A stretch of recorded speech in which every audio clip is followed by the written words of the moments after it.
Pologne, en Berry, Touraine et Anjou, d'étangs en forêt, de châteaux en jardin, de vignes en bocage, que le voyageur sera séduit par l'atmosphère lumineuse et l'équilibre entre le majestueux et la grâce paisible. D'Orléans à Blois, la Loire mord au nord, dans la craie, tandis qu'elle laisse au sud ses apports sablonneux favorables aux primeurs et bois profonds. C'est ensuite le pays des grands châteaux, puis la Touraine, où la craie à silex nourrit les cépages renommés jusqu'en Saumurois et Anjou.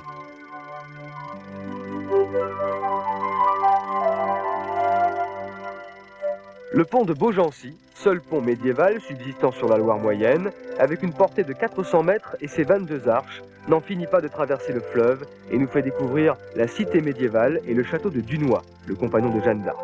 En Sologne, châteaux, forêts et étangs se rencontrent en un environnement protégé. Le château de Talcy, aux marches de la Beauce, fut au XVIe siècle propriété d'une famille de banquiers florentins alliés aux Médicis, les Salviati.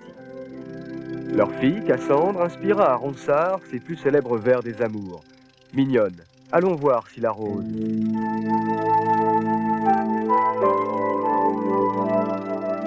La gracieuse galerie et le puits, garni d'un rosier, servirent de cadre romantique à la passion des deux jeunes gens qui s'étaient rencontrés à un bal de la cour de Blois. Plus tard, la nièce de Cassandre, Diane, s'éprendra d'un autre poète, Agrippa d'Aubigné.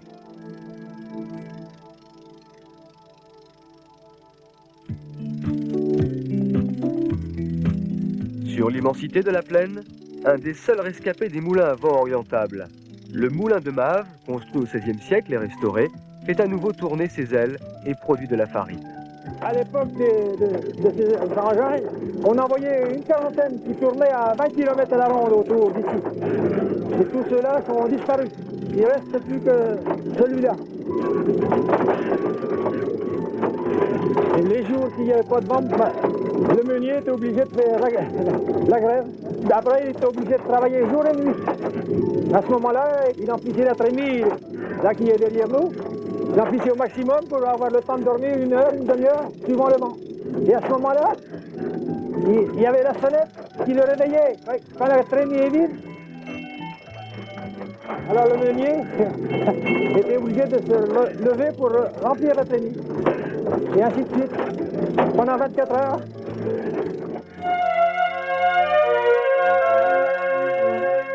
Entre les vallées de la Loire et du Cher, sur la petite rivière du Cosson, un château magique, royal, le plus vaste des châteaux de Loire. Chambord. La salamandre, animal aquatique et terrestre habitante des lieux, est aussi l'emblème de son constructeur au XVIe siècle, le roi François Ier. L'emblème représente la bête sur un bûcher avec la devise « Nutrisco et extingo », je l'entretiens et l'éteins.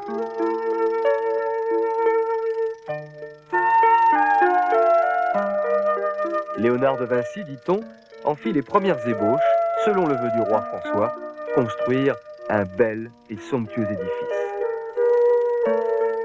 Une fleur de lys colossale domine les plus hauts clochers et les 365 cheminées de l'édifice. Les étonnantes terrasses à l'italienne contrastent avec la façade classique et reproduisent en plein ciel la disposition des appartements intérieurs. Ornés de clochetons, lucarnes, flèches et cheminées, les courtisans y passaient le plus clair de leur temps.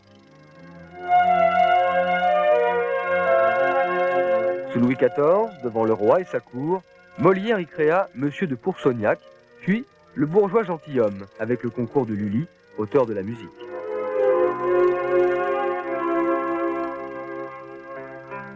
Le domaine de Chambord, réserve nationale, est le plus grand parc clos d'Europe, avec 32 km de murs et une superficie de 5500 hectares, dont 4500 de forêts, entrecoupées de landes et de prairies.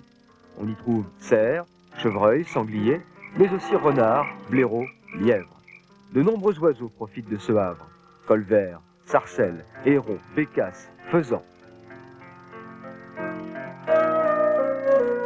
620 hectares et 4 aires de vision sont réservés au public qui désire observer les animaux venant au gagnage, principalement au lever et au coucher du soleil.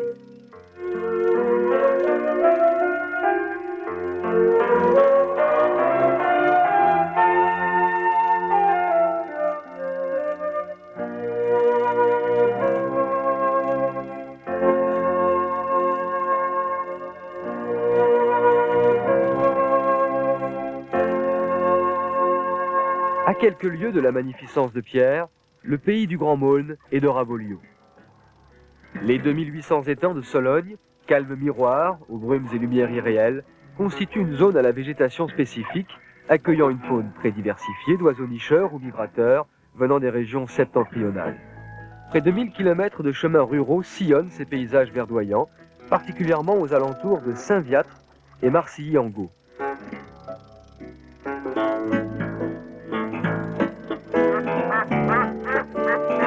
Les bois entourant les étangs abritent un gibier plus terrestre, sangliers, lièvres, perdreaux et faisans. Les eaux vives ou dormantes offrent aux pêcheurs des ressources variées, soit qu'ils cherchent la blette ou le gardon, la perche ou la tanche. Le long de l'ancienne voie romaine d'Adrien, Jean le Breton, surintendant des travaux de Chambord, se fit construire un château satellite, classique et harmonieux, Ville-Savin. Parcelle du Jardin de la France et héritière d'une longue tradition horticole, la ferme Sainte-Marthe de Miancey s'attache à réacclimater graines anciennes ou exotiques. Voici la tomate poiron. C'est une tomate très intéressante puisque fait partie des 160 variétés de tomates que nous avons en collection. Et c'est des nombreux jardiniers collectionneurs qui nous ont fait partager leur trésor.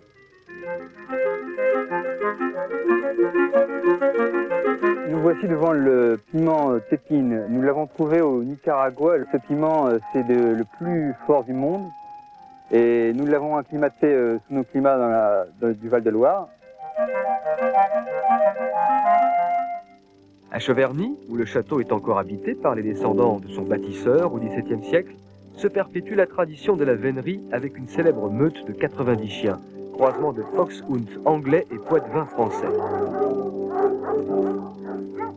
L'équipage, comme au temps jadis, perpétue les laissés-cours de l'automne à Pâques.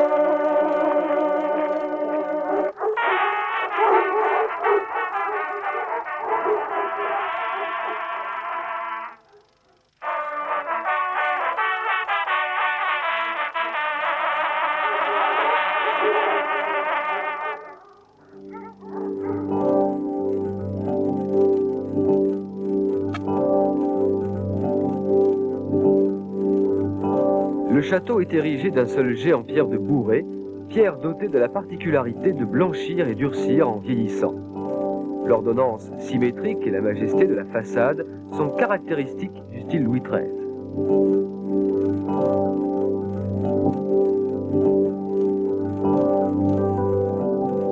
Les thèmes décoratifs, grappes de fruits, frontons à enroulement, niches ovales abritant des bustes d'empereurs romains, rappellent la grâce féminine et la pensée des dames de ces lieux.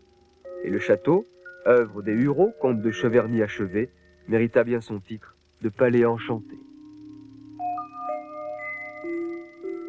L'essentiel de la disposition intérieure du XVIIe siècle est sauvegardé, ainsi que la décoration, le splendide ameublement, les marbres, sculptures, lambris et plafonds polychromes.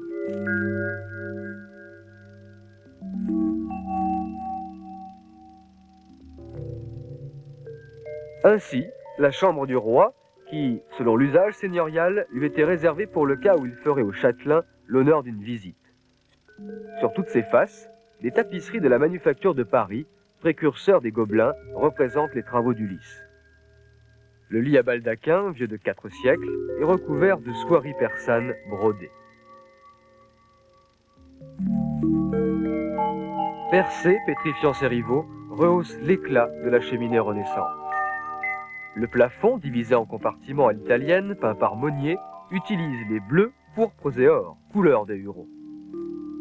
Dans la salle d'armes, la plus vaste pièce du château, la décoration picturale est également de Monnier, tant pour le plafond à la française que pour les lambris bas aux motifs floraux, enlacés d'une banderole portant une devise latine propre à leur symbole floral. Le narcisse, l'amour de moi-même m'a perdu.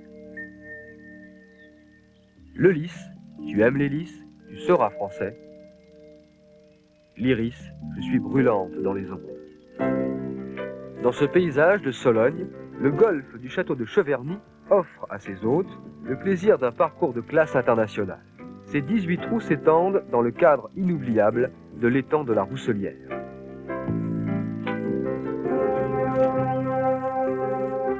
Au bord d'une courbe de la Bièvre, à Fougères, austère et noble, le château aux allures féodales de Pierre de Refuge, le trésorier de Louis XI, laisse imaginer les fossés, ponts-levis et archères qui furent remplacés au XVIe par des fenêtres au décor italianisant.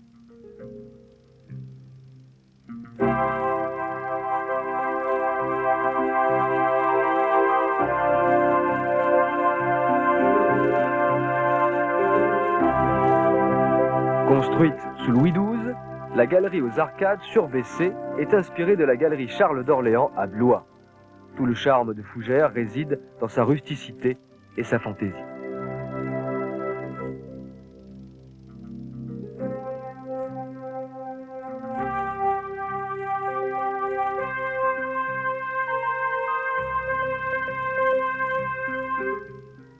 En bordure de la forêt de Russy, près de Blois, le rendez-vous de chasse de François Ier fut transformé au XVIe siècle par Jean du Thiers, secrétaire d'État de Henri II et ami de Ronsard. À Beauregard, il s'efforça de faire bien, ne chercha pas à faire grand. L'élément le plus remarquable est le corps central à 2 étages de galerie. Celle du rez-de-chaussée, ouverte sur la cour, est également décorée de médaillons en terre cuite. Le châtelain suivant commanda une galerie de 327 portraits. Les illustres, qui, autour des rois, de Philippe VI jusqu'à Louis XIII, rassemblent les principales figures de la cour et les grands personnages étrangers contemporains. Actuellement, Marc Philippe, éminent restaurateur, redonne à ces tableaux leur lustre ou vérité d'antan. Certains portraits étaient repeints et d'autres personnages dessous apparaissaient. Suivant l'état du portrait dessous et l'intérêt qu'il présente, le portrait en surface ou le portrait dessous est conservé. Comme dans le cas de ce tableau, qui représente le portrait du comte de Fuentes, où la radio a fait apparaître un portrait de femme sous-jacent, et les essais que nous avons faits dans l'ajout de ce personnage, sous loupe binoculaire, montrent une couche picturale sous-jacente en parfait état. Le bleu, couleur dominante sur les boiseries, s'harmonise avec le carrelage de Delft, déployant toute une armée en marche.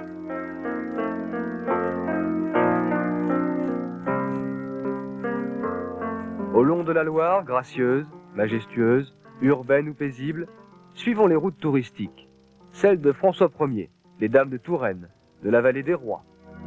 Châteaux de rêve ou de légende, villes et villages, vignobles, toute la sérénité et l'opulence heureuse du Val et de la Touraine.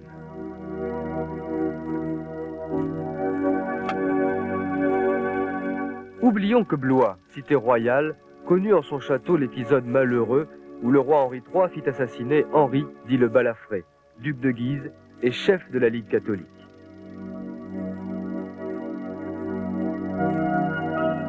Louis XII, né à Blois, son épouse Anne de Bretagne, François Ier, Henri II et Gaston d'Orléans y laissèrent des emblèmes moins funestes.